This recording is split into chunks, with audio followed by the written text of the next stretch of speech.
Well, good morning, everyone, and welcome on this blustery day. Welcome to a wonderfully warm place in both intellectually and physically. United States Energy Association. I'm Sheila Hollis. I have the honor of chairing the board of USEA, and it's a tremendous delight to do that, and it's a tremendous honor to have you here today. We are very fortunate. We have one of the outstanding minds in the energy business worldwide, superior lawyer, a great friend, great ambassador for Australia, Robert Pritchard. He's the executive director of the Energy Policy Institute of Australia.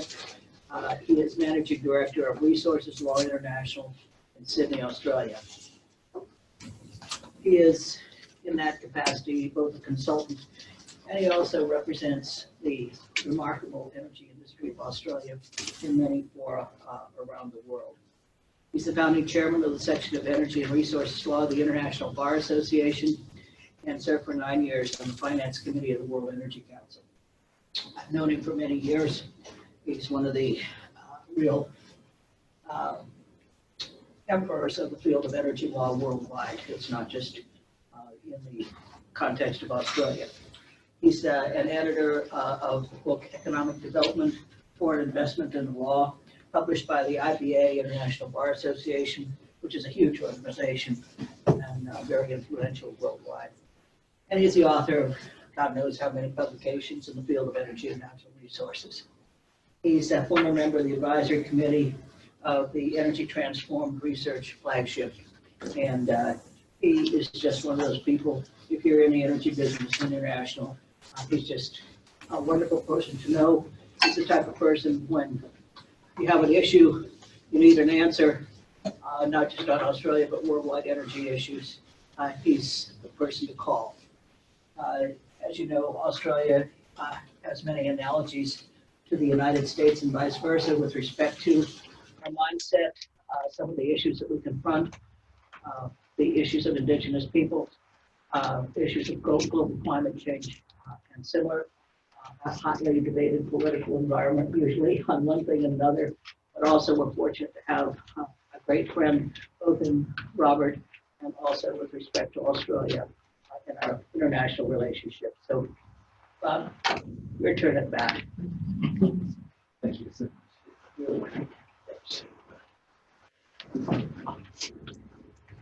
Ladies and gentlemen, all I have to do now is live up to expectation. It's been made all the more difficult by the wonderful introduction. Thank you very much. Look, it's an absolute delight to be here. I'm sorry it's on such short notice, but that's what happens with these trips. As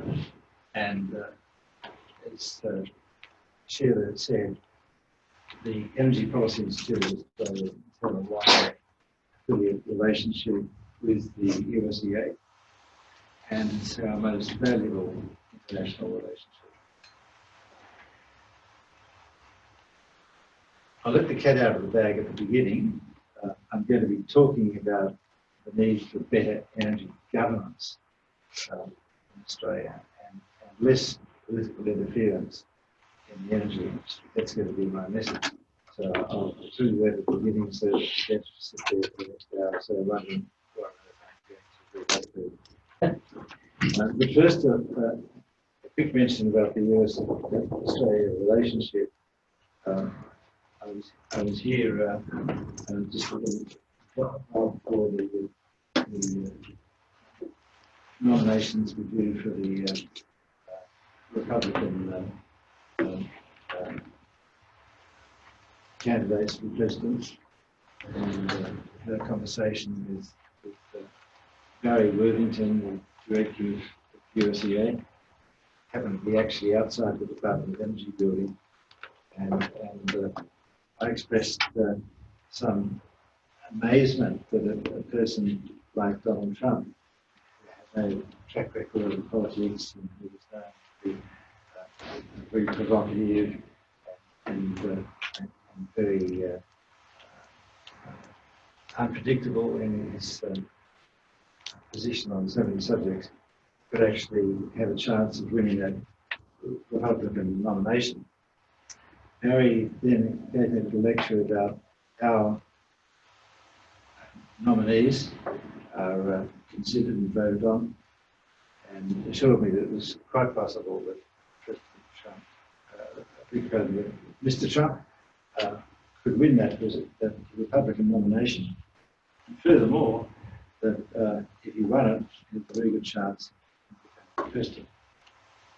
And I must say, all around the world, people were rather surprised that somebody could come out almost out of left field, as it were, and move into that position of power. In due course, as we all know, President Trump did win office. He won the nomination and then won off. And I remember on the day that of the inauguration, the presidential motorcade was proceeding up Pennsylvania Avenue from Capitol Hill. I was watching on television back in Sydney, and I emailed through to Barry and said, I just noticed that the President and Mrs. Trump have just alighted from their vehicle outside your office. Are you watching? I can't see you in the crowd. I got an email back a moment ago saying, well, the FBI wouldn't let me back in the building that day, so there was no chance of my getting there. I'm watching it at home on television too. So it shows you how close the two countries are. I must say that ever since President Trump was elected, I've put myself on the White House mailing list, and I dutifully receive and read most days the announcements of the day that come from the White House.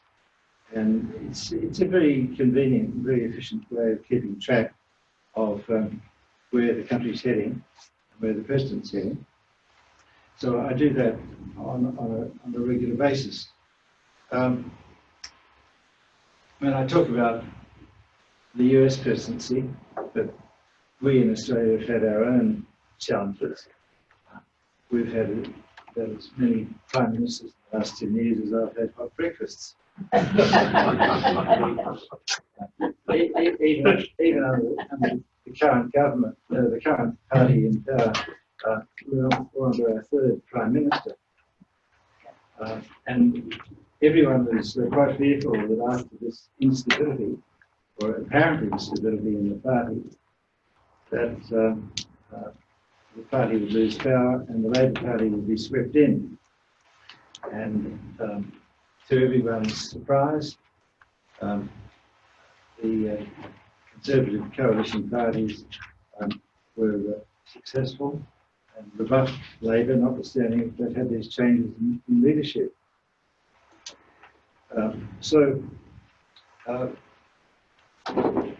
What's happened is that as a result of everything that's gone on the last couple of years, Australia and the United States have come closer together. The US is Australia's strategic partner, and as far as the US is concerned, we are its strategic partner in our part of the world. And it's a force for let me start again. It's a matter for great comfort that the two countries that have always been allies since the Second World War have now managed one way or another to come so much closer together than they ever have been. Yet both countries are extremely independent, and Prime Minister Morrison has made it clear that to everyone, to the United States, China, Japan, to the UK, to all of our allies, that it's going to speak with an independent mind,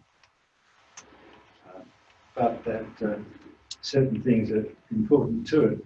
And the thing that is most important to Australia in the international context is the strategic partnership that we have. More important today than it ever has been, and it's going to be increasingly important as time goes on. So that's the background. Apart from those little comments on the Australia-US relationship. Before I start my presentation about what I think the future of energy is going to be in Australia, I think it would be a good idea if I shared with you what my thoughts are about the context for this discussion today. And I'm not talking about the US-Australia context, I'm talking about the international context. Because it seems to me that there are three particular issues that do set the context for any discussion about energy policy, whether you're talking about Australia, the US, China, Japan, whatever. And the three are, and in order of historical emergence, first of all, liberalisation of economies generally around the world, exemplified, I suppose, by the filling of the wall in Berlin. And liberalisation continues as the economic model of choice. In the case of the energy industry, it's exemplified most by the UK model. How Maggie Thatcher broke up the energy industry, its component parts. There was a structural breakup, and then there were market rules brought in, and competition was introduced. So liberalisation has been the first and most important force in the background. The second one after that is only relatively recent, although the whole three of these issues are changing as every day goes past. The second one is I'd call populism. And there's an unrelenting pressure on politicians to do what the public wants them to do. And politicians are having a dickens of a job working out what it is that they're expected to do by governments. And you can see evidence for it all around the world, whether it's in Hong Kong or most recently in Chile, or it's in France. Virtually any country you want to name, it's got its populist movements. Some of them may be radical, some of them may be not so radical, but certainly there's a major wave of movement in the subject of populism. And you see dissent expressed every day of the week, almost every moment of the day on radio and television. And it's a major issue that you've got to bear in mind in the background when you're considering any subject at all, and in particular if you're considering the subject of energy. And the third one, you won't get any prizes for guessing this, is climate change.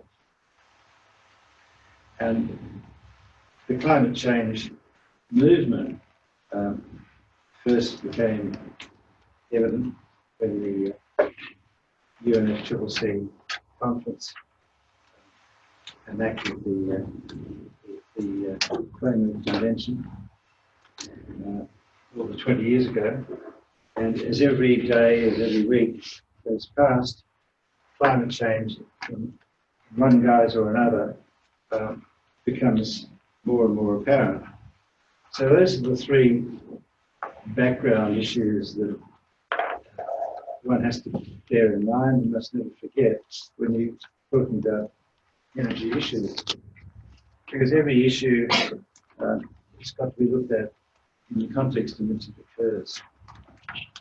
And the context that's common to the US and Australia, as well as internationally, for those three that I've mentioned: liberalisation of economies, populism, political discourse, and dissent, and the third one, climate change.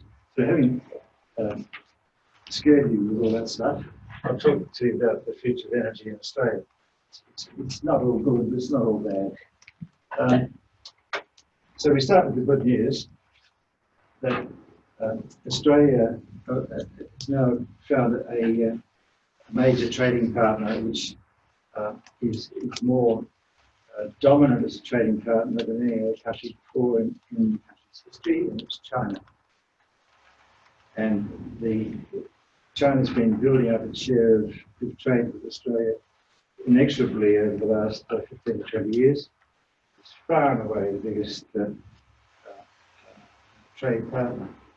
Nonetheless, the US and Australia remain the closest strategic and economic partners. So it's not just all about trade. The US is Australia's largest foreign investor, with over 25% of the total foreign direct investment that comes into the country. That's twice as high as the next largest investor, which is the historical leader, that was the UK. It's also 10 times higher than China. That's despite all the wave of Chinese real estate investment that's flooded the country in the last several years. The US is by far and away the largest foreign investor in the country, and hopefully will remain so. That's the good news. Now the bad news is we've been plagued by high domestic energy costs in Australia. And we've also been plagued by doubts over climate policy. And that has raised tensions between the federal and state policies. And I might just, I'll come back to that in a moment, but the third bullet point there says that Australia's high domestic energy costs have now got to the point where they're beginning to threaten the viability of a lot of industries. And there's serious discussion, not by third parties who don't know anything about it, but by the parties concerned, that they may have to close down the aluminium industry in Australia if the prices keep going up. So we've been losing investments in Australia right across the board that we could have picked up in the last 10 years if our energy prices had been controlled better, all the lower in one way or another. Now, that of course has raised tensions between the Commonwealth, which is more interested in the level of overall investment into the country, and investment conditions, making sure there's political stability there, and the states. Now the states have been, you might say, law for themselves, in that they have focused from time to time on promoting investment and subsidising investment, and at the same time repelling investment because they don't like the environmental implications of particular investments. So it's become a very complex, very messy issue. That's the US investment in Australia. It's remaining up the top, which is a source of great comfort.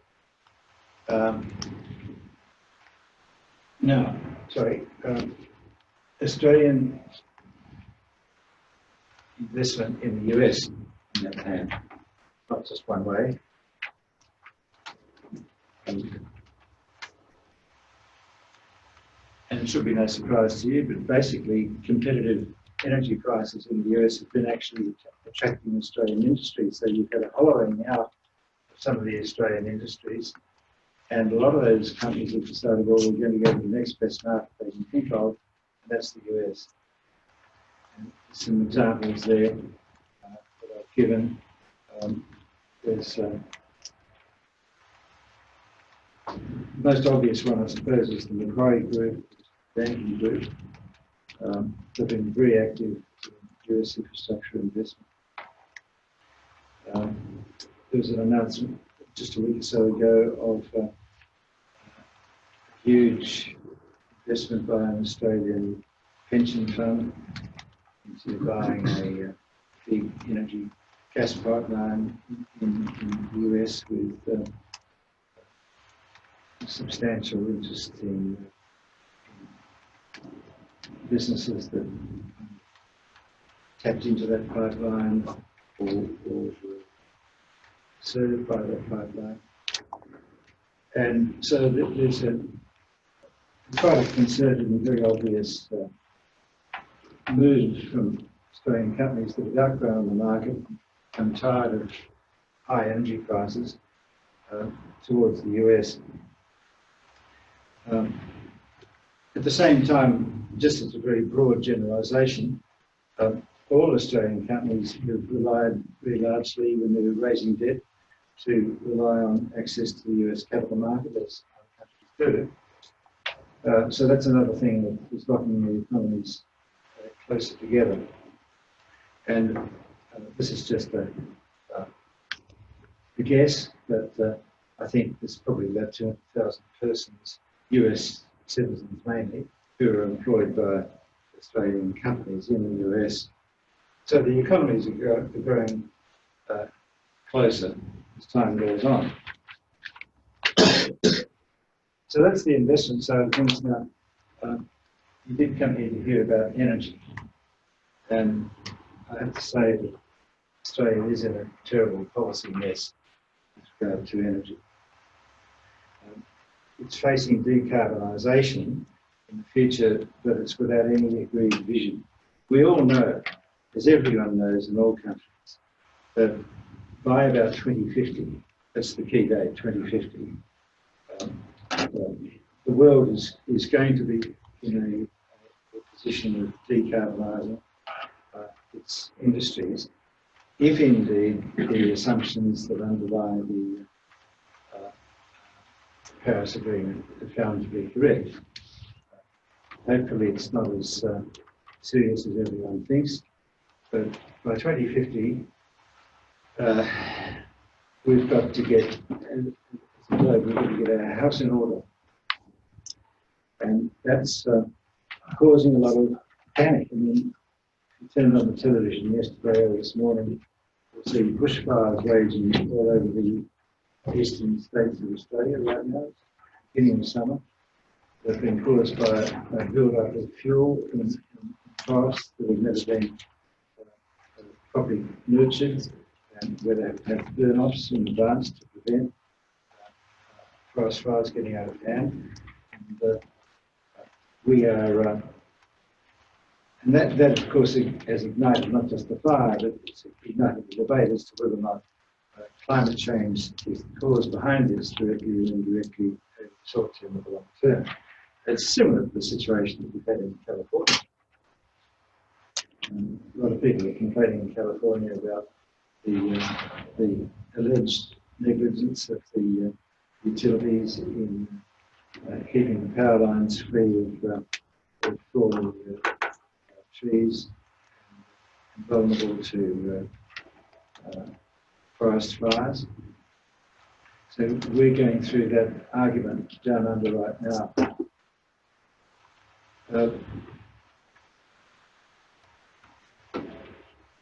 The other point is that not only are the prices rising in Australia, we'll explain why as we go through the presentation.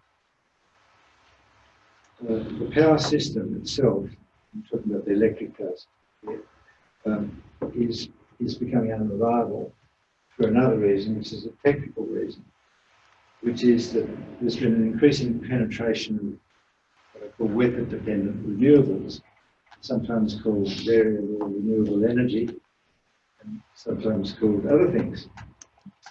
But certainly there are technical changes taking place, and which have been taking place for the last 10 or 15 years in the electricity industry, that are affecting the way that industry operates.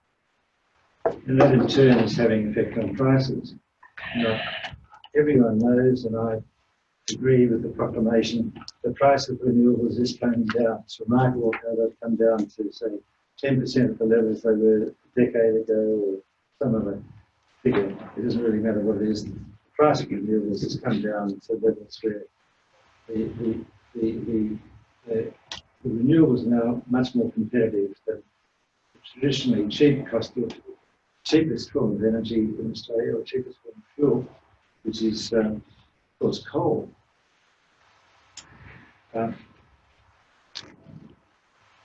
The problem is that the energy that you get with renewables only comes when the weather allows it to come. And it's not that we're deprived of the renewable energy when the weather conditions aren't favourable. That really matters. It's the fact that when it comes, it's given priority entry into the national electricity market, and it means that the dispatchable power, the baseload power from traditional systems, coal-fired power and gas-fired power, can't get dispatched because they can't compete with the low marginal price of the renewables.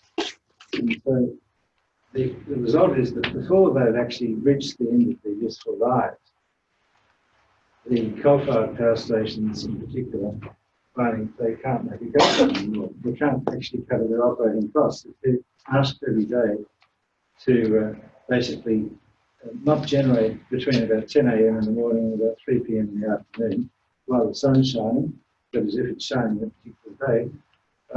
They're finding that their facilities don't operate as effectively as they did before, but they don't operate economically at all. In other words, they're becoming uncompetitive. It wasn't really the intention of the renewables people. All they wanted to do was produce low emissions energy and sell it for a low price and service their customers and make a profit. And the government was very keen to see this happen. The government gave generous subsidies.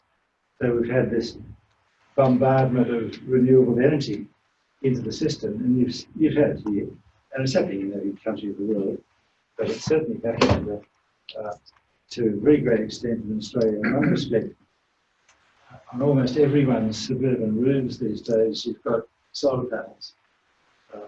Now, the beauty about having solar panels on roofs is you don't have to travel very far to transport the energy. And people like to say in Australia, look, we've got wonderful resources of sun and wind in Australia because we've got this great big country and we can put these things all over the place. The problem is they're nowhere near the load. And so you've got to construct transmission lines to bring that renewable energy to the load. And transmission lines don't come cheap.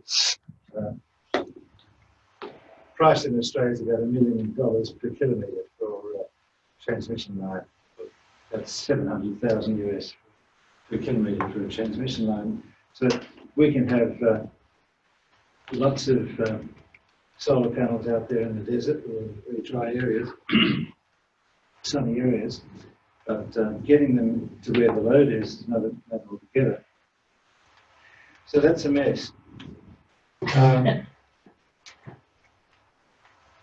At the same time, there's been a mistake that Australia made about 25 years ago, and that is that it actually shot itself in the foot as far as one of the options concerned, and that is it banned the use of nuclear power. This was done as a matter of a political compromise, where there was a review of the environmental legislation in Australia, and the Greens Party aligned with the Labor Party to defeat the new environmental law on the condition that there would be no nuclear power allowed in the country. Now, the attitude of people in the country at the time was, on the one hand, some people had steamed up and down and said this ridiculous cutting off an option like that. But most people shrugged their shoulders and said, what the heck? Australia's got the cheapest energy prices in the world. We've got this coal-fired power, coal to burn. We're exporting it to China, we're exporting it to Japan, we're exporting it to Taiwan, we're exporting it to all other countries in Asia. And we've got all these LNG projects that we're bringing online, and we can't use all the gas we've got, and we're exporting that. We're on a roll. And you actually had a number of prime ministers saying, Australia's an energy superpower. We don't need nuclear. Some superpower. It's only going to exist, of course, while there's a demand to export these alternative fuels. So we fell for it, and we brought in this ban. And in the last year or so, the penny finally dropped. Oh my God, we've shot ourselves in the foot here. Now, even so, there's been a strong build-up over the last 25 years of opposition towards nuclear because of the aftermath of Chernobyl, Fukushima, 3 Mile Island, and Haven. So there has been a certain minority in the population that have been anti-nuclear. Doesn't matter what the reasons are, they're anti. So, despite the fact that there's a lot of people who would say, well, like my institute would say, it's only common sense to have all of our options open to us. Let them compete on a level playing field. By all means, take precautions about safety. By all means, take precautions about storage of the spent fuel. But the problem with nuclear is that it's not controllable in the easy way that you can control the environmental effects of coal or natural gas. And I have to tell you that my granddaughter, who's 15, recently shot the family by going on a school strike, marching through the city with a placard saying, "Stop climate change." I think you've seen this phenomenon here in the US. I think you call it strike, but you call it some other word.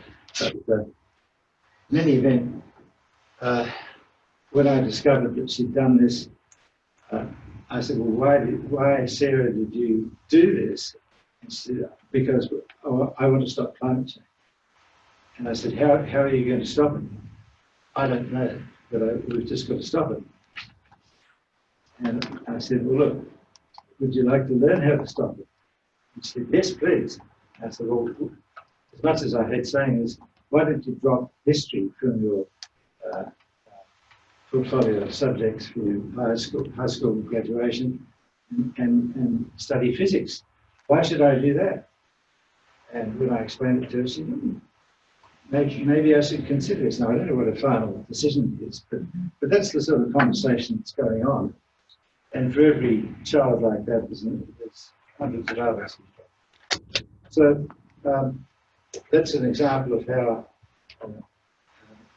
activism is affecting us. And we recently had a visit to the UN of Greta Thunberg from Scandinavia coming out and lecturing the UN and lecturing anyone else that will listen about how they've let children down. So the result of it is that everyone's lost confidence in governments. It's not as if there's one prime minister or one energy minister or one political party or some other community group that has got it wrong and a blame for this.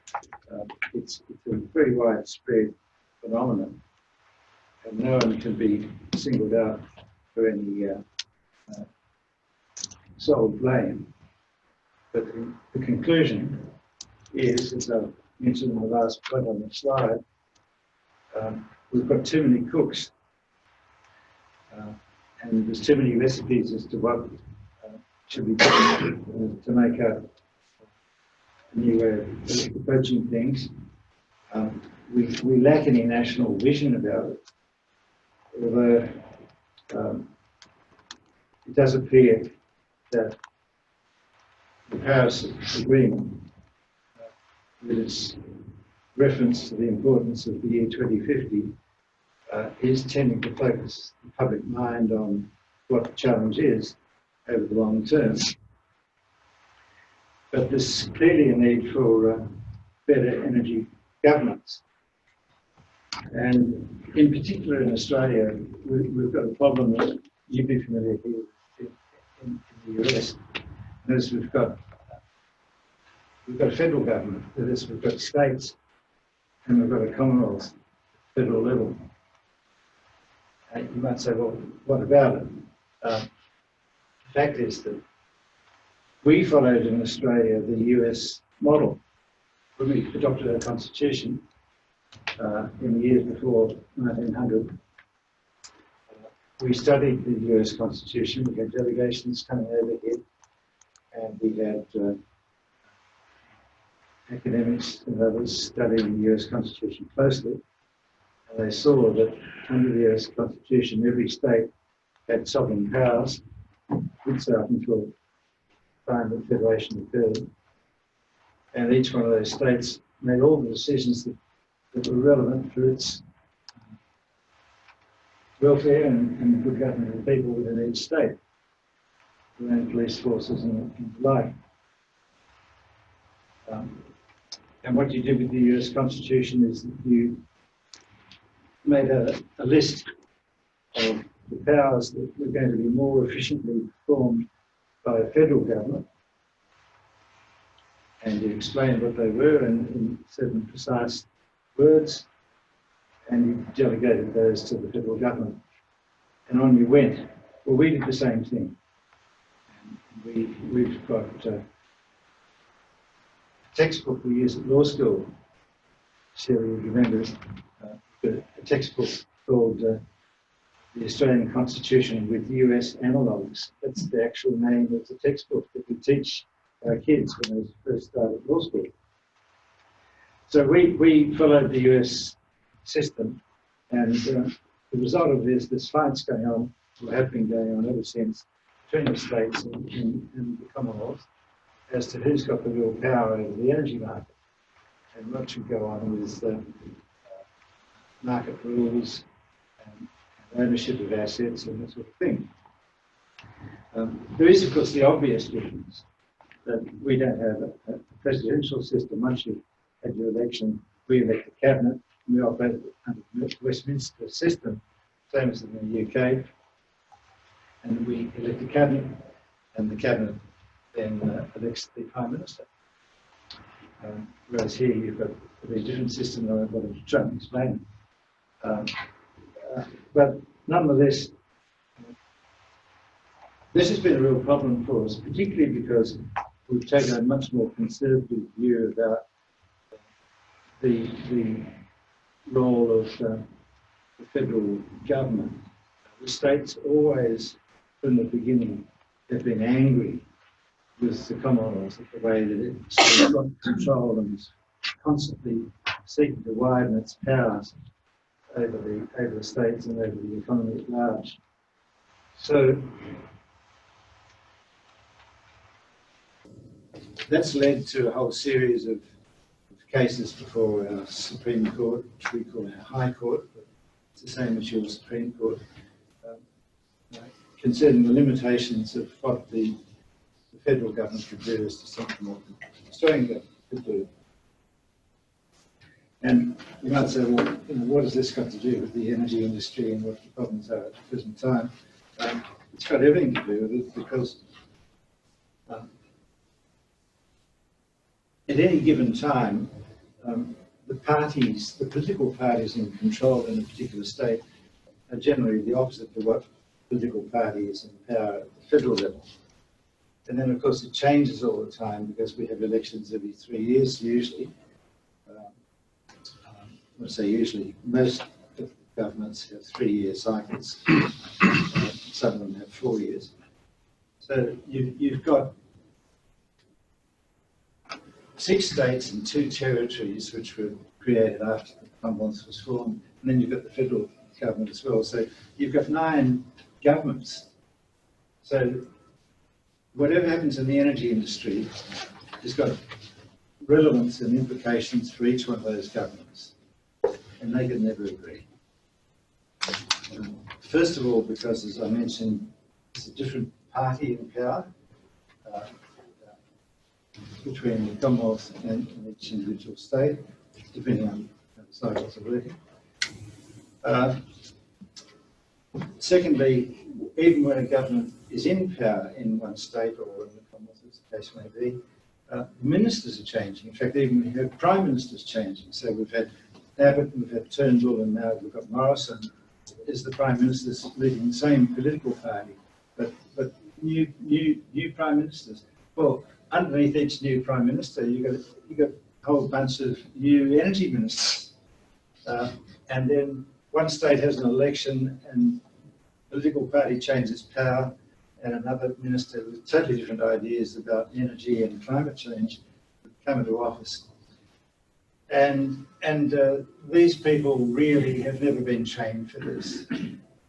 They've never had any education.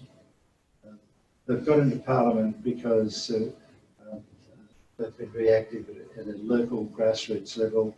They've put up their hand saying, I'm running for election. They've got the backing of the political party and they've run.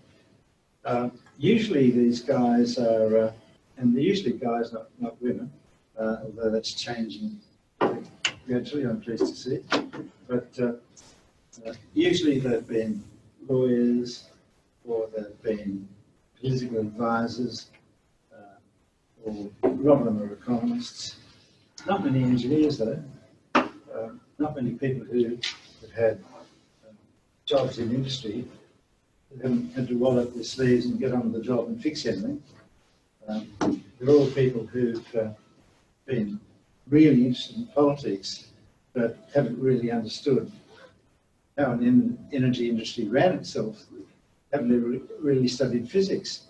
In fact, there was a book published here in the US, I can't remember the name of the author right now, but it's called Physics for Future Presidents.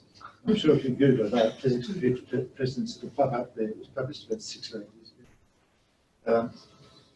So these guys are trying to come up with the solutions to these serious issues that I've just been describing to you for the last quarter of an hour. And they're not equipped for it. There's never been any university courses on these issues. There have been university courses on electrical engineering, for example, but none of the electrical engineers who did those courses ever stood for Parliament. There is one, actually, I think I'll demonstrate right now. And in fact, I'll come back to him later because to illustrate the importance of getting technically qualified and industrial experienced people into politics has never been more acute than it's been felt today. When I get on to the subject of nuclear power, I'll come back to that person who's the electrical engineer. But having explained that to be the general predicament, mess that we're in, I'd like to talk about some of the individual issues.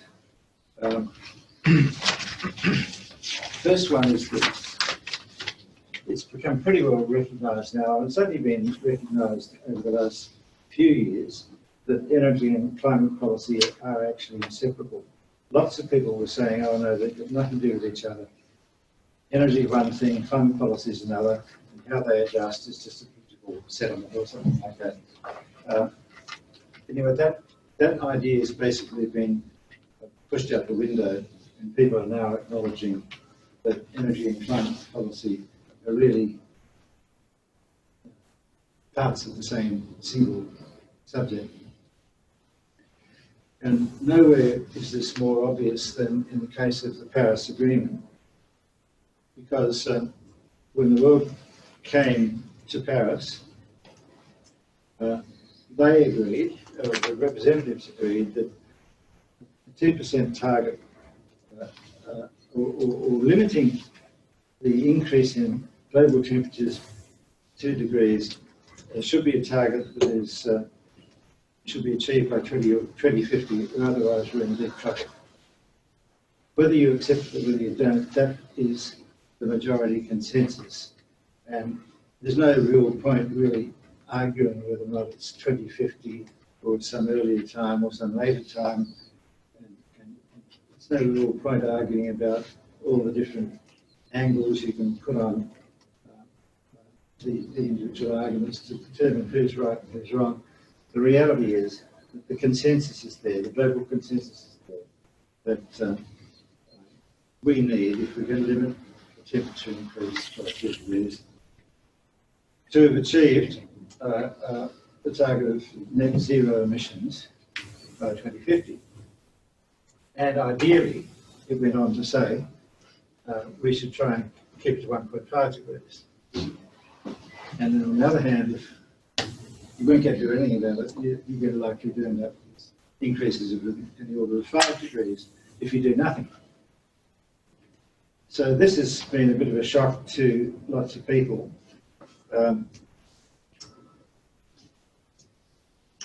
And it's given rise to a lot of political tension and international tension. You know the President's views on it better than I do. He's announced and said as part of his electoral platform, his campaign platform, that the US would withdraw from the Paris Agreement because it was unfair to the US. That may well be the case. Certainly not unfair on China. But I'm going to talk about China for a moment. But just before I do talk about China, the interesting thing was that after Paris, the powers that be decided, look, okay, we've got sort of almost got unanimity, almost got a consensus, grudging or otherwise, about the need to control the increase in emissions by 2050. Let's check out whether or not this is actually a completely fantastic, unachievable goal that we're setting for ourselves here, or whether or not it actually can be achieved. So they appointed a special committee, the UN USEA task force, and they gave them the job to present by the time of the Poland conference what they called the Pathways Report. We want you to prepare a report saying whether or not it's actually achievable that we can make this target that we've set politically in Paris, assuming that everyone keeps to their commitments they've made or makes other commitments that are going to get us there. Is it actually physically possible to get anywhere near this aspired temperature controlled increase? Now that Pathways report did find that the 1.5 degree target was in fact technically, so anything other than technically, feasible. But it did go on to say that that would only be the case if all possible options are pursued. Now that includes carbon capture and storage from coal mining activities and coal-fired power stations. It includes nuclear power.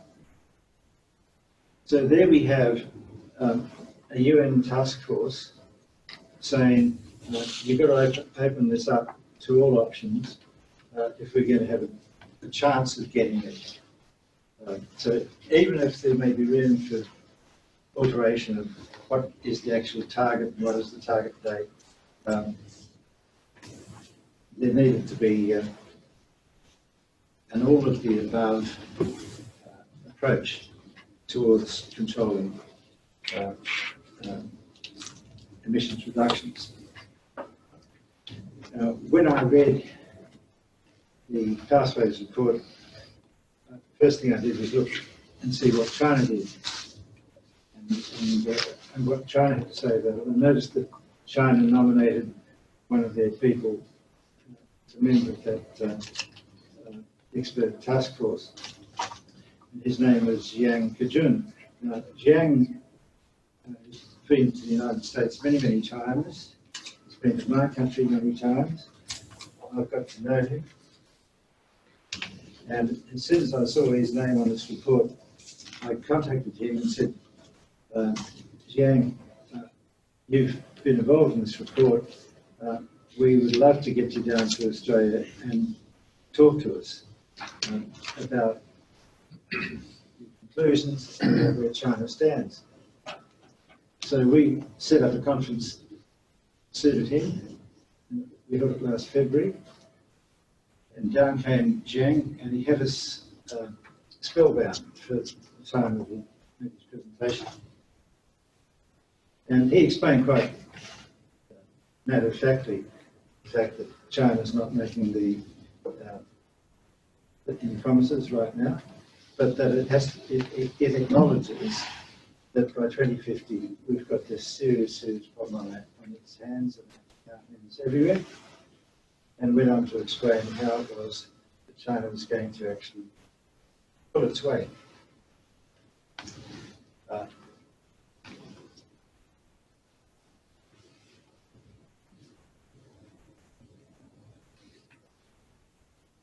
can't summarise this in sufficient detail and sufficient authority to be able to give you the full picture, but two things stuck out to me from what Jiang said. One was, we're going hell for leather on renewables, like everyone else. We're going for wind power, and we're going for solar power, etc., etc., etc. And we're putting all these efforts in, and we're doing this, and we're doing that, and the other. But it's still not going to get us very far. We're still going to be relying on fossil fuels, we're still going to be relying on coal and gas, we're still going to be relying on nuclear. And by the way, on nuclear, we're currently 4% dependent on nuclear in China right now, and our aim is to get to 28% by 2050. So over a 30-year period, you're going to move from 4 to 28. That's a multiple of 7. That'll take some doing. In fact, it's going to require 290 new nuclear power stations to be built in China. And guess what? They're gearing up for it. No, they haven't done it. They haven't done a thing yet, I suppose, except they've got the 4%. But they are under construction with a number. China has got all the sites picked out. The whole 290 sites are picked out. The provinces are chosen. The sites are selected. There's not a great amount of preliminary work done on a lot of them. It's just they're selected. They're thought of as being sites within China that are actually going to be feasible, and they're actually going to contribute to the provision of electricity in the region of China, and they are going to together build 290 units, about 1,000 megawatts each. They won't be the small modular reactors that are so fashionable now. They'll be the old, not the old, but they'll be latest technology, but they'll be conventional reactors, not the small modular types that are built in a factory and shipped out. Now, how does Yang know this so well? He explained to us that he'd been in the job for 30 years doing this. And so what sort of job is that? He said, well, look, I head the Energy Research Institute inside the Chinese Planning Authority, which is the National Development Reform Commission of China. By the way, if you think that this is new information, it's not. Zhang's spoken about it numbers of times publicly, and it's well understood by people that are in the know. But it's always very helpful when you've got a person who's directly concerned to explain these things to you, because it's coming right from the horse's mouth, and you haven't got, and it seems so much more convincing. So Zhang, we'd had down in Australia for a number of prior visits. Originally, he came down with the Chinese energy minister, who's well known to the US Energy Association and to my institute, because they were involved in the World Energy Council activities. And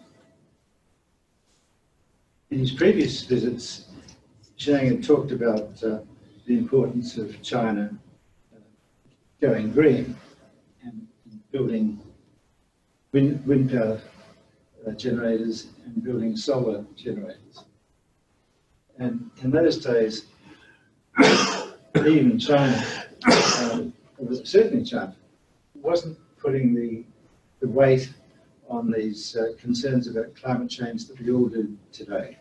In the last 5 or 10 years, we've all hardened up our views, we've tightened up our knowledge, and whatnot. And I mean, this has been going on for 30 years already. It's not as if this has just been suddenly found to be an issue. It's just that Paris was the turning point when everyone really realised, oh my God, we have a deep problem, long-term problem for the future, or we might have. On the basis that we might have, we've got to take certain steps. And that's where we are now. So as Zhang explained, he'd been in the same job for 30 years inside the National Reform Commission as running the Energy Research Unit. He said the only difference is when I started in the job 30 years ago, there were 2 people. Today, I'm the director and there's 80 people working for me. We're doing the same thing. And what we do is we write the energy chapter to go in the Chinese 5-year plan.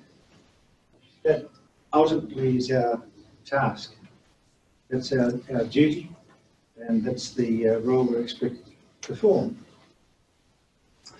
And he said, I've already written, or we have already written, the chapter on energy for the next 5-year plan to be brought in next year.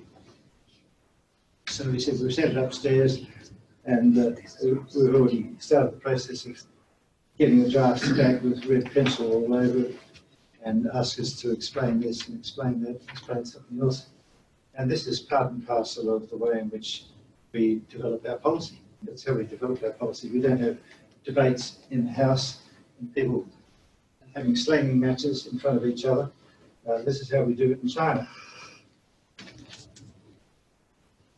And he said eventually we will have next year an energy chapter which I won't be able to claim any credit for influencing or writing, because ultimately it's a decision to be made by the Congress.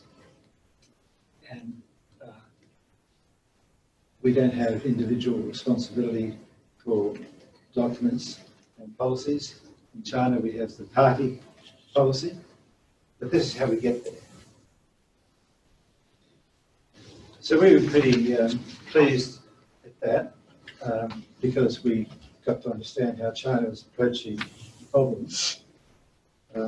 We were so pleased that the Australian Nuclear Association, which is a very weak organisation, I'm a member of it, but still weak,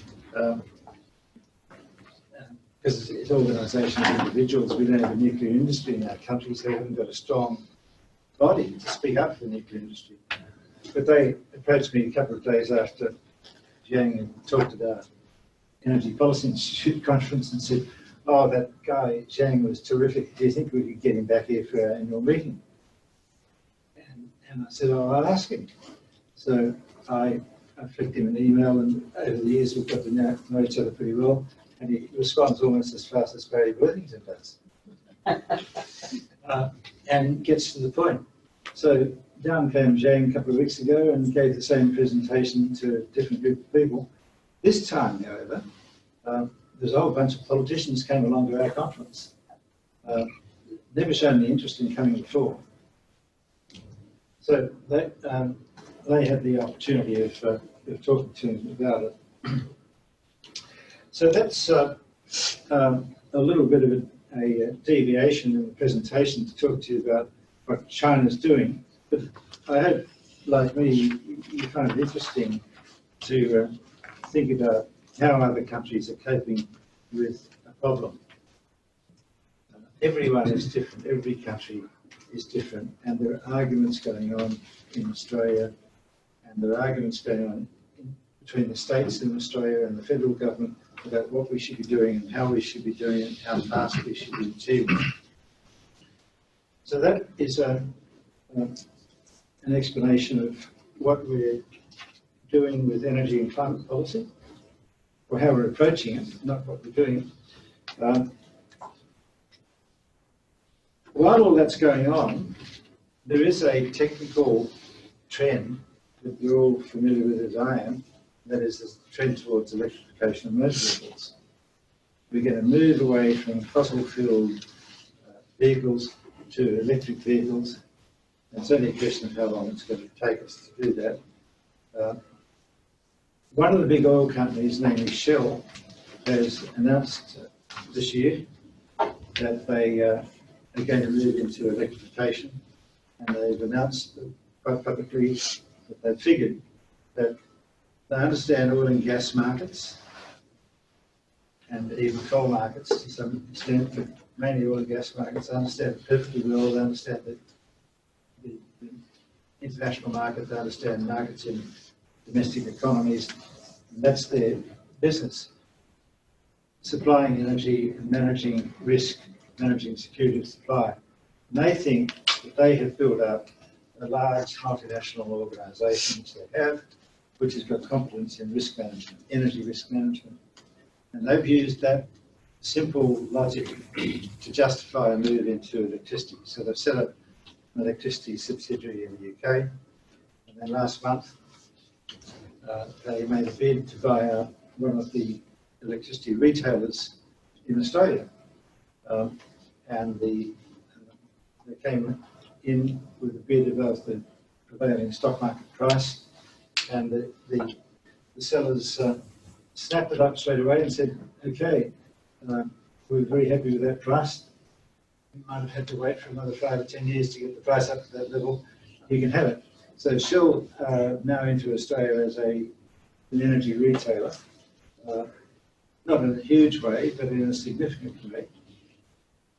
And that transaction will be consummated in a couple of weeks' time. The interesting thing, just to deviate a little bit, the interesting thing from the point of view of energy observers is that Shell are not going in to buy the big assets. They're not going in to buy the mines or the power stations. They're coming in as traders. They're saying that we've built up expertise as traders and management and as managers of energy risk, and this is a logical way for us to build on that. They openly concede, look, this is it's difficult, but we think we can have as good a chance as anyone else can of managing this challenging time. So that means that if the world is indeed moving towards electrification, the automobile industries are going to have to change pretty dramatically. Maybe even the aviation industry is going to have to change by bringing in biofuels instead of conventional aviation fuel. The defence industries are going to have to change. I recently got an invitation, having participated in this debate about the future of nuclear power in Australia, or the possible future of nuclear power in Australia. I received an invitation by an organisation I've never had anything to do with in my life to go and speak to them at the annual conference. The organisation was the Submarine Institute of Australia. And I thought to myself, oh, submariners, why would they be interested in having somebody from the civil nuclear power industry come and talk to them at the conference? And the reason, when you think about it, is pretty simple, that if fossil fuels are going to be in short supply, and if indeed defence industries around the world are going to be put at an inconvenience, you might say, if there's further disruption in the Middle East and further problems in supply of fossil fuels, it's going to put the fossil fuel supply to the defence industries under some pressure. So this is much better understood in your country than it is in mine. But the armed forces are saying themselves, and have been writing papers and making speeches for some years about the importance of them having to be ready for climate change. And for them having to be ready for climate change, from a equipment point of view, means that they may need to have an alternative to fossil fuels. And that was why the Submarine Institute asked me to go and talk to them. And I was quite surprised. We're sitting in the seminar room, and in comes the head of the Navy. And he asked for the opportunity to have a few words at the end of the afternoon, and stood up and said, well, look, ladies and gentlemen, you're aware that Australia's just made a hugely important strategic decision to replace its ageing submarine fleet. And we've decided, after some years of tendering and going backwards and forwards and everything else, that we're going to buy new submarines from France. So it was a big controversial decision. It took years to make the decision.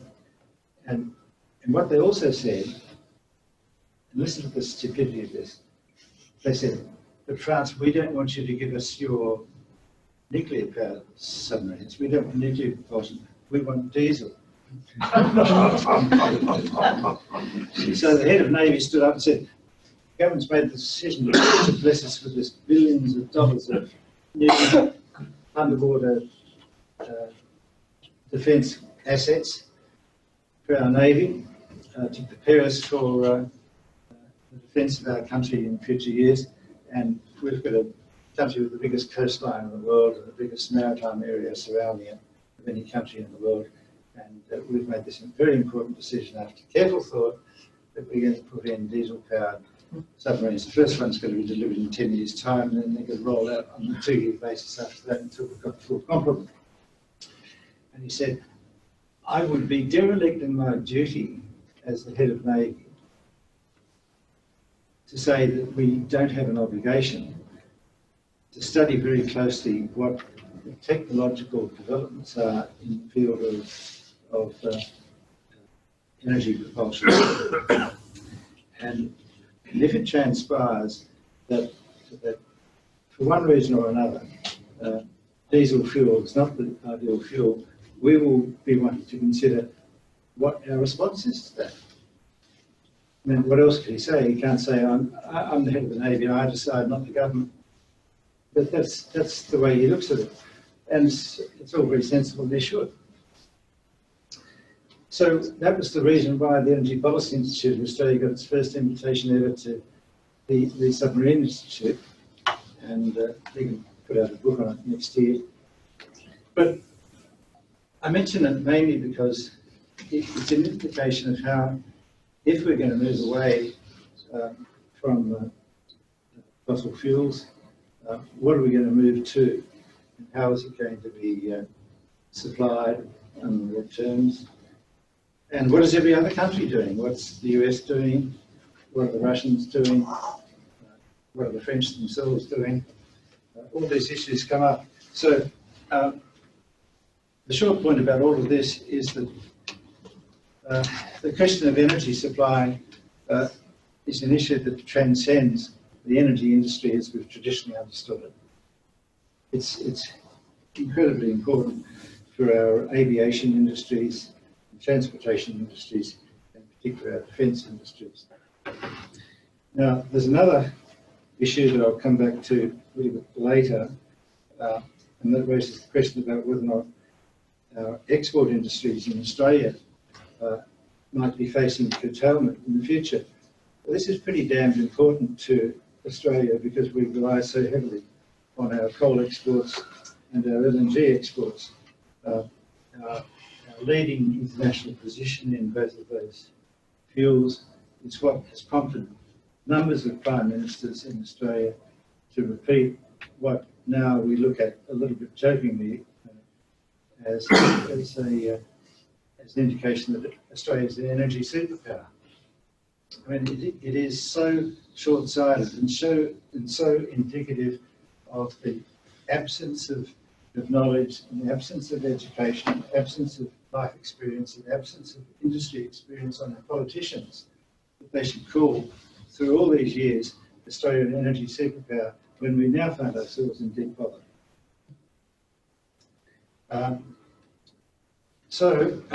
The government at the same time has decided that it's not going to be a radical government and introduce carbon tax. I'm not suggesting it necessarily should, but the point is that the government's made that decision in Australia, no carbon tax for us. We'll work out how to take all the necessary technical and regulatory steps to control our emissions. We're not going to do it for a tax. So they've rejected that, not to say that an opposition party, if elected, might not reverse that decision, but that's the current position. Which raises the question for companies in industries everywhere, are you in a position, given that the government is not going to lay down the law about this, are you in a position running your company, whether you're in the steel making industry or the brick making industry or whatever industry can you develop some mechanism by which you can adjust between yourself and your customers, usually export customers, a mechanism for controlling the way in which you treat carbon?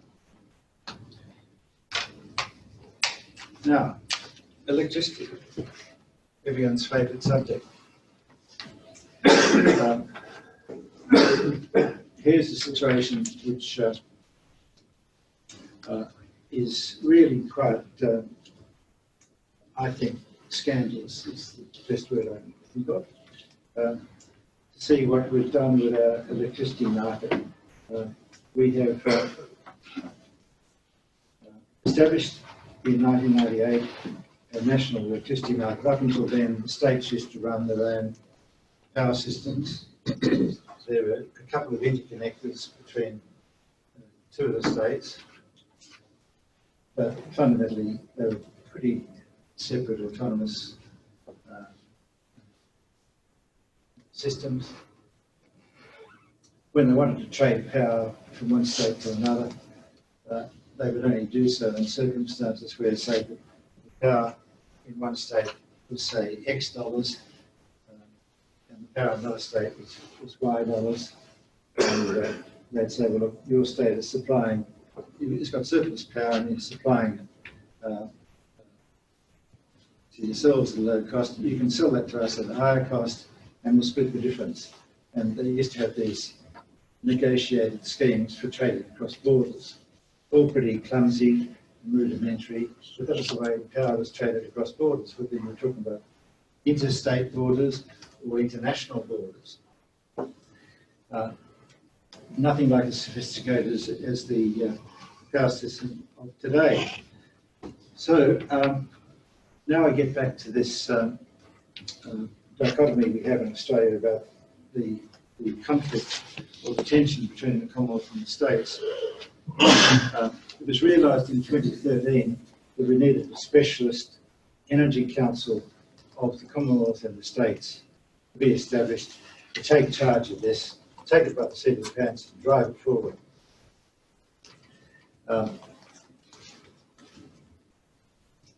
They then undertook or called for a review. It was called the Finkel Review after the name of the gentleman that the chair wrote the report. But the review exposed the risk of unreliability and did that in 2017. So it's nothing that's happened in the last couple of weeks or months. Everyone knew that the system was becoming unreliable because of the penetration of renewables into the system. So in 2017, they undertook a review. It took about a year. They had a 5-person committee, and the recommendation was we're going to establish an energy security board, and we'll tackle this head on, and we'll do it seriously. Now, it hasn't really worked out very well. I'll explain how in a minute. But anything I'll just say at this stage is that Energy Security Board has realised that the market framework is inadequate, to say the least. In other words, the market is broken. It's market failure. And those words have been used. These aren't my wild adjectives describing something because I'm angry or got on the wrong side of bed. these are words that are used, and better ones, by the parties concerned. There's a hell of a lot of dissent and argument going on about what has gone on and how it's gone on. And the last thing that happened was that about 2 or 3 months back, our Energy Security Board started working on a long-term solution for new market framework. And we mentioned there on the slide, there was a DOE proposal for FERC in 2017, August 2017, that charged FERC was coming back and reporting on the unreliability in the US power system. And it was a pretty widely read paper, widely read international paper that was published by the Department of Energy and its electricity division. I don't actually know what the ultimate outcome is of that process. Somebody here might tell me later. But the question I have now is, this market review that they've started in Australia, is that going to take a decade or less? Or actually is it an impossible task? Are there so many movable parts here that it's going to take until 2050 to sort of send out a market design that's going to be difficult to regulate?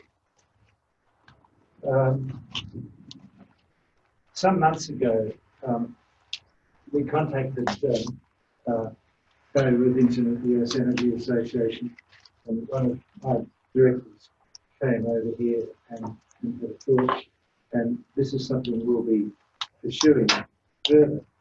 But basically, the US Energy Association accepted the Energy Policy Institute's suggestion that there's a need to publish a paper that people could understand, explaining how our power systems could come into stress and what we could do about it. So that work is going to emerge next year. We're agonising at the moment over how detailed and how complex it should be. I mean, really, we'd like it to be bite-sized so that it's capable of being picked up by one of these politicians who's never studied electrical engineering or worked in a power station, and for him to understand it, and for his constituent members of his electorate to understand it as well. Because the huge problem here is, how do you convert an electorate who might have elected their politician for some environmental reason, or because of some issue concerning schools, or issue concerning the public health system? How can they expect that person who's really suitable for that sort of a role to understand what should be done to fix up the energy industry? And so that's the challenge we've got in front of us, not only in Australia and the US, but it's around the world. It's an indication of the scale of the problem and the gravity of the problem, that we don't rush off to the World Energy Council in London and say, look, can you report to us on that? Because by the time the World Energy Council got around, all the countries and asked them for the input, and then they had meetings and worked it all out and see how it all fitted together and saw some of the hypothetical problems, and then they got together to discuss whether they were feasible or they were imaginary. By the time that work was done, another couple of years have gone past and nothing's actually happened. And then the report has to go back to the individual countries, because it's where the decisions about policies are made. So it's a trick. So we decided, look, it might be manageable for the USEA to work with the Energy Policy Institute of Australia and see whether or not they can come up with a little report which talks about, we've compared the US system and the Australian system, and these are the lessons we think can be learned from it. Maybe that's even wishful thinking to think of that, but at least we're going to give it a try. Now, just to explain the market framework, just to give you an idea of the bureaucratic complications is what we've been talking about. Before that committee recommended the establishment of an energy security board a couple of years ago that I just referred to, this slide wouldn't have had that energy security board in there. It didn't exist. It now does. But the way we run the industry is that we've got an energy market operator, and then we've got an energy market commissioner which draws up the rules for operation. And then we've got a regulator, who's the policeman, who finds out if something's been done incorrectly and fines somebody else, imposes penalties such as overcharging on the transmission lines and things like that. And then we have another body called the Reliability Panel, which reports to the rulemaker here. So that's the bureaucratic thing. And then because of the states, we had this COAG Energy Council I mentioned to you before, that is the meeting of the state governments and the federal government who make the decisions, and they in turn report to the leaders who are the Prime Minister in the Commonwealth and the state premiers. Now, they have to report officially up there because they actually have no legal power under the Constitution to make any decisions by some sort of consensus amongst the states. So the whole thing is awkward, if not clumsy, if not really dopey. So what the government committee decided was, look, oh, by the way, just before I tell you what we decided, because the COAG Energy Council consists of ministers or political representatives, and when they meet, it's only every 6 months at most, they had one official from each one of the states and the Commonwealth who used to meet in between time called a senior committee of officials. But because they're not elected people, they've got to operate behind closed doors. So this is the secret committee of officials. And they draw up recommendations to go to the COAG Energy Council. So when we saw this report being prepared, we said, look, what we'd like to do is transfer all the power to the central government, to the Commonwealth, and set up one bureaucracy and one set of people to run it, and take the thing by the lapels and do it properly as an individual body, as a single body. But we could see that that was going to involve legal battles between the states and the Commonwealth over who had power to do what, to when.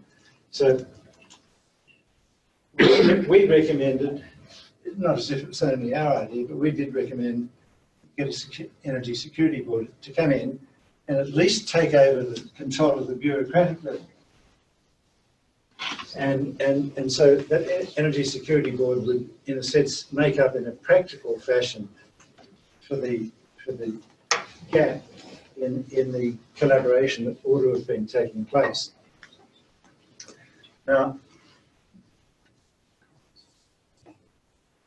let me tell you what the problem is. The governments got together and they decided, yeah, we'll do that. It does make sense, but we want representation. So the result of it is, you've got a five-person board here, on which you've got 2 appointees who are professionals, the chairman and deputy chairman, but then the other 3 out of the 5, namely a majority, actually consist of the senior officials of these 3. So the whole thing is a complete stuff-up. So that, words fail me really, but that's what we've done to ourselves. Now, this is just a passing interest, but we've got what we call the National Electricity Market, or the NEM, and because we're such a huge country, we don't have any electricity grid or network over here. We do have one over here in Western Australia, but that's a separate one, and it's not connected. But we do have this one interconnected network now running up the east coast like that. So we've got the 5 eastern states, including Tasmania down the south, interconnected by interconnectors. We've got 300 power generators. We've got 47,000 megawatts of installed capacity, so it's only a fraction of what it is in the States. We've got 30 retailers operating in the market, not necessarily generators. Some of them are generators as well. As I mentioned before, Shell is now coming into the market, and we've got about 10 million customers. So this is the longest, skinniest transmission grid in the world. And so it's posed some technical issues. Now, here's the real problem that we've got right now. The real problem is replacement of old generation, but as somebody said to me last week when they saw this slide, oh, that's not the real problem. The question is, what do you replace them with? And yes, of course. But anyway, what we've got here, this is the megawatts in terms of generation of electricity. And what we've done here, we've taken all the power stations out of the system that are due to retire at 50 years, which is the average lifetime of a normal power station. And that mounted up to about 22,000 megawatts due to retire through to 2050. Now, one we've marked here in red because it's got to shut down in April 2023. That's the last date to shut down. So there's 2,000 megawatts coming out of the system there, and all these other ones are going to progressively close down. We've got a really deep problem here between about 2025 and about 2035, maybe a bit more. But you can see about half of our power system over a 10-year period is going to have to be pulled out. Now, a year ago, we would never have bothered mentioning this to anyone because everyone knows that as your generators come out of the power system, you build a new one. And but now we've got a situation that says you can't produce carbon emissions. And now the states are saying, if you want to build a carbon-emitting power station in the future, it won't be allowed. And so you've got the Commonwealth saying, oh God, we've got to keep the power system going. So we're going to establish a special fund to underwrite the cost of power stations being built and operated, because we can't allow the power system to collapse. The states said, we don't care, we think that's unlawful, it's interference with the market. We should be able to close down those power stations because they're giving up dirty, polluting fossil fuels. So that's the problem we're facing. It's a problem. It's nothing like the size of the market in the US, but to us it's a dramatic problem, and it's completely unsolved. Now, I just want to go back a little bit and talk about our resources. We've been blessed in Australia by some wonderful resources of gas and coal. Now, the reason I'm mentioning this is that if the power system domestically is going to be decarbonised, and if internationally the demand for Australia's carbon fuel resources is going to drop, we're in deep bother as a country. The numbers, for those of you that are interested in numbers, our gas exports, which are now just about level with Qatar, are worth to us about 33 billion per annum, and that's US dollars. So 33 billion per annum comes from our natural gas LNG exports.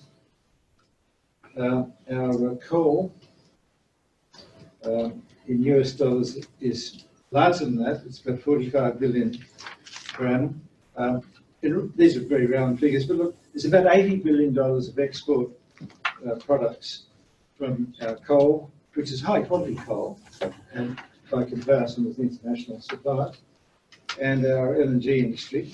So $80 billion of money that would come into Australia from exporting these traditional resources is going to vanish. Well, not going to vanish overnight, but that's the international dimensions of the domestic problem that I described in the previous slide. So what do you replace all these power stations with? Well, we think one of the answers could be nuclear. But no, we've put a ban on that, so we can't do that at the moment, unless the ban is lifted.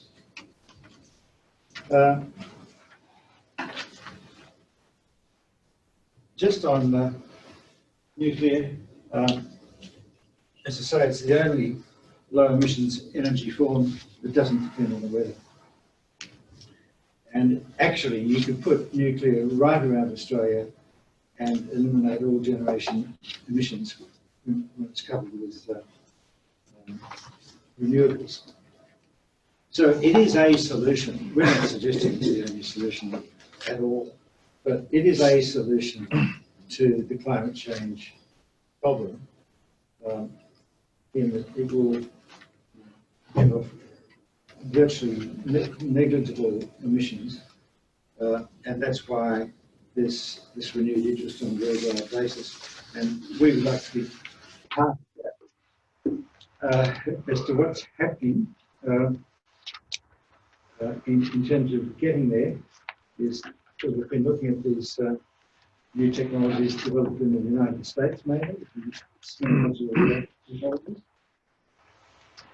And suddenly the politicians have twigged to the fact that we've shot ourselves in the foot with this ban 25 years ago. So they're starting to run parliamentary inquiries into lifting the ban. There's now a parliamentary inquiry underway federally, and one in the state of New South Wales and one in the state of Victoria. I've already appeared before 2 or 3 of the committees, and we've had submissions from the United States, from people in this room, and it's created quite a bit of interest. My prediction is that about the middle of next year, the parliamentary committees will say, we think the ban should be lifted, subject to certain provisos that we can probably work out. But that doesn't mean to say it goes through the Parliament. These are in parliamentary committees, so these are not necessarily going to lead to legislation that's just going to suddenly overnight lift the ban. But I hope that will, because we need to have the options. As to where ultimately nuclear might fit into the scheme of things, if nuclear ends up with somewhere between 10 and 20% of the power in Australia, I think that would be fine. It would take the pressure off the other sources. And the key thing in risk management is to have diversity of sources of supply and versatility in terms of which ones you use and when you use them, and the switchability of them, so that you can switch from one to the other if there's a problem in supply of another one. They're basic energy security issues. And as I've said in the last bullet point here, this point about nuclear safety, if you've got any system, industrial system, which is unsafe, you're bringing rules about how you should conduct yourselves, and you bring in a regulator who comes in and checks up on you, and is the policeman and can enforce the rules. And so we need to tighten up our regulation system, and that's all done through the under the auspices of the IAEA in Vienna, and it's a well understood thing, and that's why there have been so few accidents in the nuclear industry. On resource development, can we speed it up? Because there are some people in Australia saying, look, we not only should be worried about our traditional suppliers or exports of LNG and coal, we should be interested in developing all of our resources, all of our mineral resources, as fast as we can, because we're a resource development and exporting country. But we've been the beneficiary of a whole bunch of well-meaning but interventionist environmental controls over the development of our resources. And you've had the same experience in the US. The environmental authorities have said, hold on there, we think there are some environmental consequences that you haven't considered, and we're not approving your project, whatever it is, until you get that right.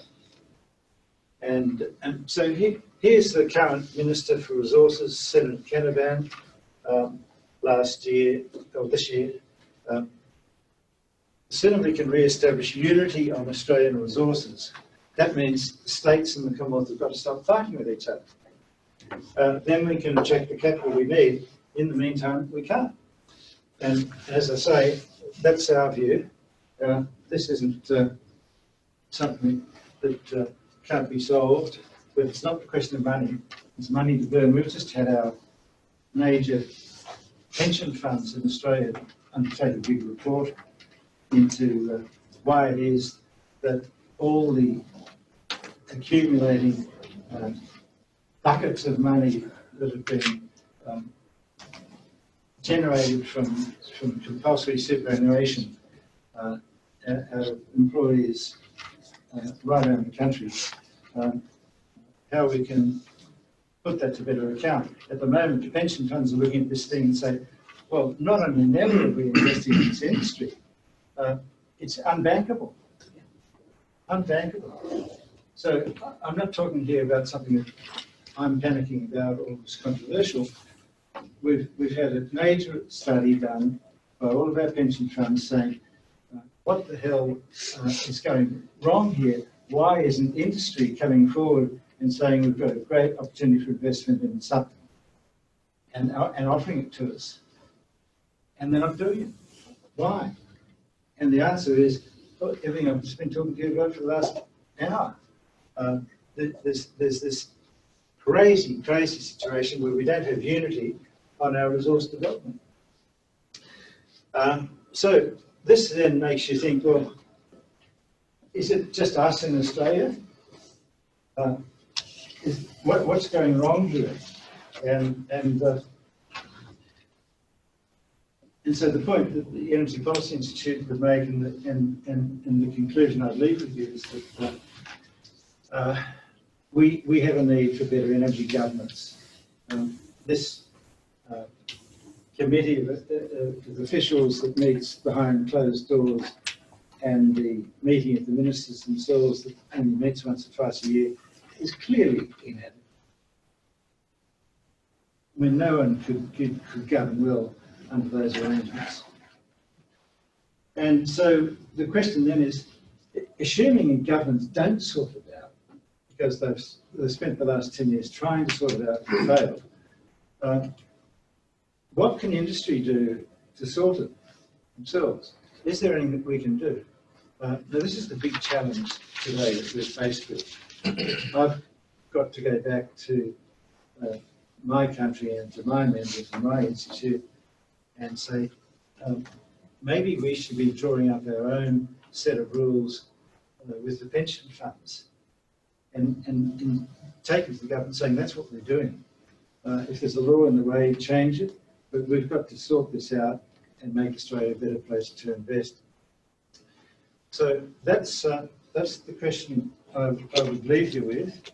And the only thing I'd put to you just before I stop is there somewhere that we can find investment opportunities if we've got this incredibly awkward and obsolete energy policy or useless energy policy?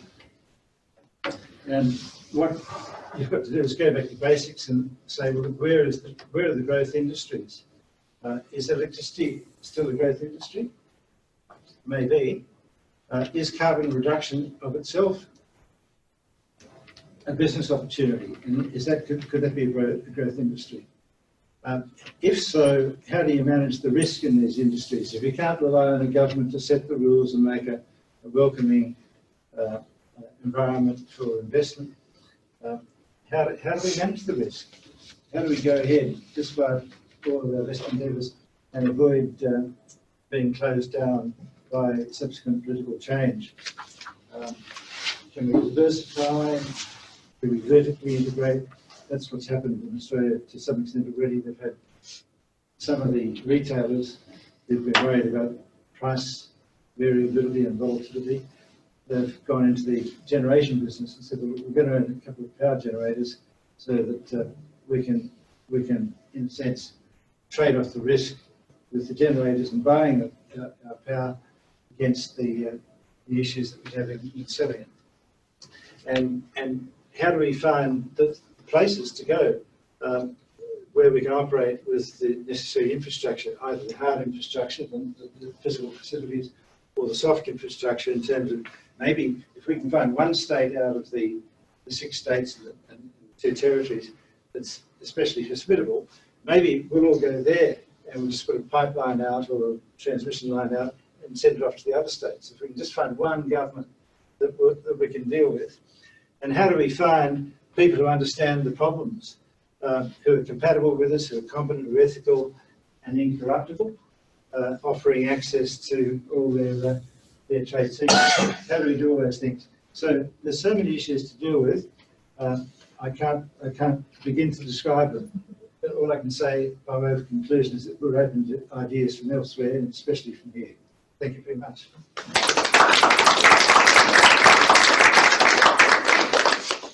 And I'd be happy to take any questions. We've got 10 minutes. Please. Thank you. My name is Min Yang. I work for the Global Environment Facility of the World Bank Group. Thank you for your very good presentation. May I have one short comment, and maybe 2 short questions, if I may? We'll try and keep to one question. Okay, one question. Get it around. Okay. Short comment first. Comment or question? One comment or one question? Yeah. Okay, one comment. Thank you for talking about Jiang Kejun, about Chinese energy policy by 2050. And I want to say that China now is considering, the government of China is considering zero carbon emission economy by 2050. Yes, it is. Yes. And China in 2018, last year, the government has done experiment, like a test for zero carbon emission for one province in Qinghai. And they successfully achieved 8 days in 1 year, zero carbon emission for one province. They are going to do this year by year to test this. All that is understood. Yes. It's very welcome. And Thank you. So I don't suggest for one moment that just because China is biggest, it's the Yeah. worst. Another thing is China recognizes the I'm problems. managing a project in China to test the zero carbon economy for rural communities. We will select about 150 villages and towns in China to do the zero carbon economy for this village and towns by the next 5 years. Good. So Yes, that's the comment. question. Now, question. You talk about the high energy prices in Australia, but you did not mention why these prices are so high and how can you make suggestions to the government or the industry in Australia to bring down the prices? Thank you. I wish I could give a better answer to that question. The prices are high because there hasn't been enough competition to drive them down. And the reason there isn't enough competition is that no one's prepared to invest in the new supply anymore because it's too dangerous. Because if you invest in a coal-fired power station, you're likely to be jeopardised in the running of it by the intervention or penetration of renewables. One of the reasons the renewables are actually able to do it is they've been subsidised in the past. So the whole thing has just been a problem that's put up with itself. And so that would probably be another lecture all by itself. So it's not a really adequate answer I've given you. But let's put it this way: the the markets aren't working. The markets are not working. And the governments attempted to come in and support markets and make them more viable. So the federal government at the moment is offering subsidised prices for investment. I mean, you find it in the UK, for example, with the subsidies that the UK government is offering for new nuclear power. At the moment, even new renewable power in Australia in some locations is not viable to build it because the cost is too high. So the market is broken. That's the fundamental reason. The market is broken. And that's the thing that the US Energy Association and my institute are going to look at. The power system is under stress because the market fundamentally is broken. Now, in the States, you haven't got one market, you've got about 6 or 7 major markets. So each one's got its own different characteristics.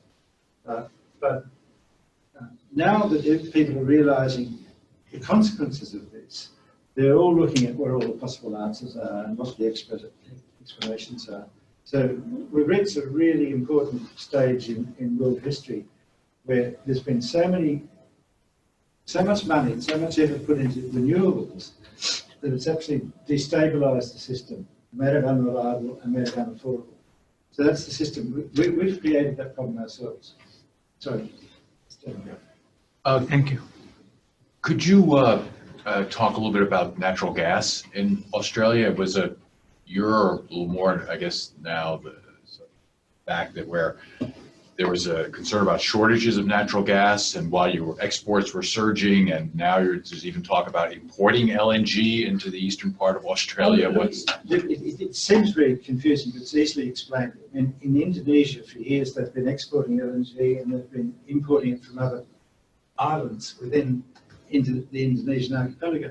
And the same thing happens in Australia. You've got a huge country. We've got gas resources in gas basins of huge scale where we've been putting in huge facilities and exporting. That doesn't mean to say that you can get that gas around to the east coast where the demand is and do it profitably. It has to be done some other way. So we're setting up not only the export terminals, we're setting up 2 or 3 other import terminals, smaller ones, where we can counteract the insufficient supply in different parts of the country. It's just a function of the size of the country. One of the problems too is that individual states have got differing policies on gas. The state of Victoria has banned gas. Could you believe it? They've actually banned gas. It's not banning fracking or some technical system that might be questionable. They've just banned gas production in the state. I mean, it's insane. So that's the best explanation we give to you quickly. Well, thinking about Victoria, thinking about investment risk, do you think that that offshore Gippsland Basin offshore wind project will be developed? Because Victoria doesn't have any place to run, really. Yeah. I think it will. I mean, they've been looking at offshore wind development in that gas basin for the last 10 years. They're still not certain. Exxon's been looking at it. Exxon and BHP are the joint owners of most of the area there. But even if they do, so what? It's still going to solve more than a percentage or two of the overall economy-wide problem. Bob, if COAG and the markets came together and got their communication strategy together, do you think they could persuade the Australian public to lift the nuclear ban? It won't be up to them. Fundamentally, the way in which you solve all these problems is you get community support for whatever solution. So you've got to come up with a solution, and then you've got to go to community for support. The olden days, up until a year or so ago, was if you came up with a bright idea, you'd march straight down to Canberra and ask for an audience with the minister, and you put this on the table and say, well, thank you very much, I'll get started and I'll come back to you. And it's the last you hear of it. But what's happened now is people have realised, and the industry has realised, that governments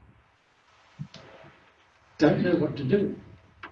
They aren't trained in what to do. The public officials are well-meaning, but they work in the industry, and even so, the problems got to a scale and its dimensions and its idiosyncrasies are such that no one person's got mastery of this.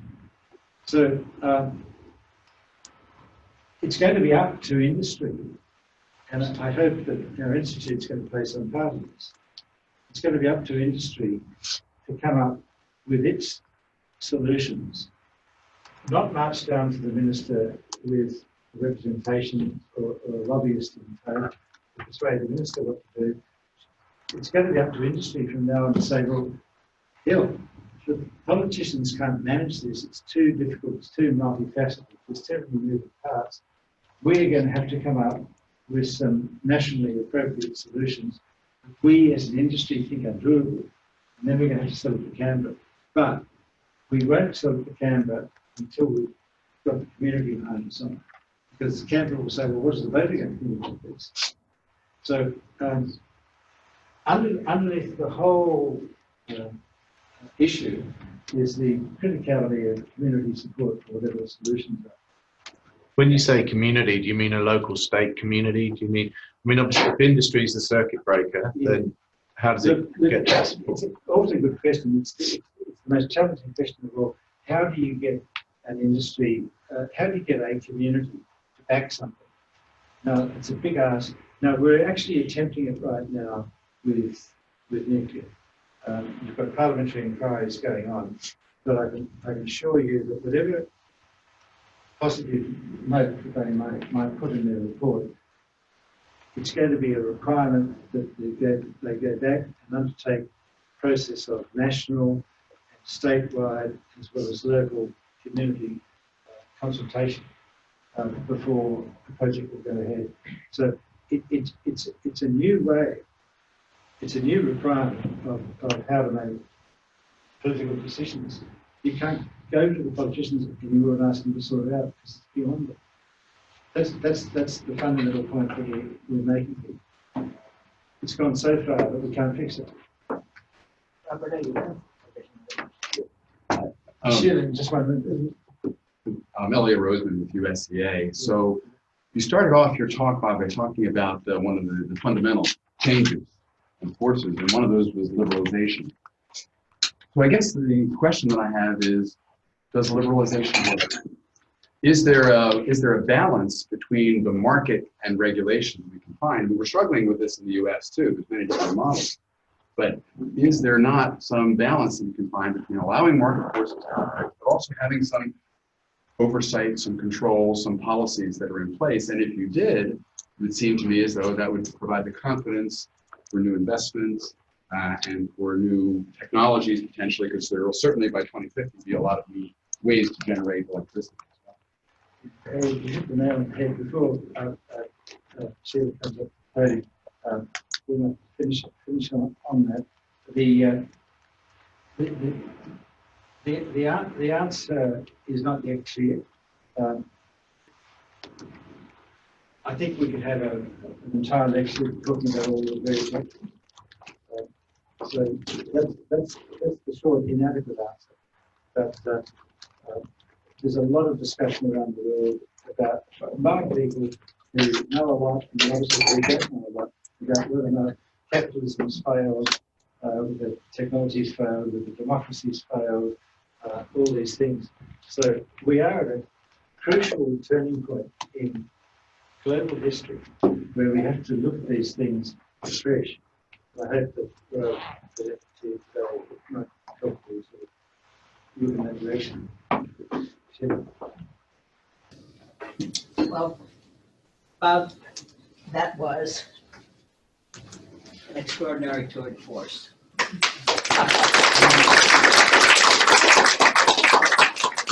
And we are unbelievably grateful for you giving us that extraordinary overview.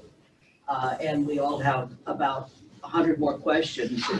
We could get you in a corner and keep asking more questions, I'm sure we would, but a 2-hour presentation, they're pretty rare these days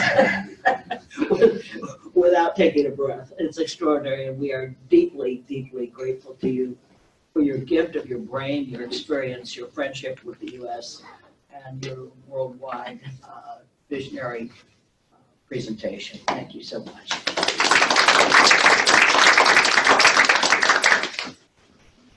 Well, friends, now you can exhale.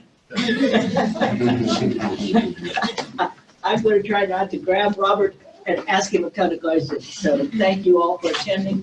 I think you can see, if you haven't done USEA meetings before, the quality of the presentation always was over the top, and the types of issues that we consider and the environment in which you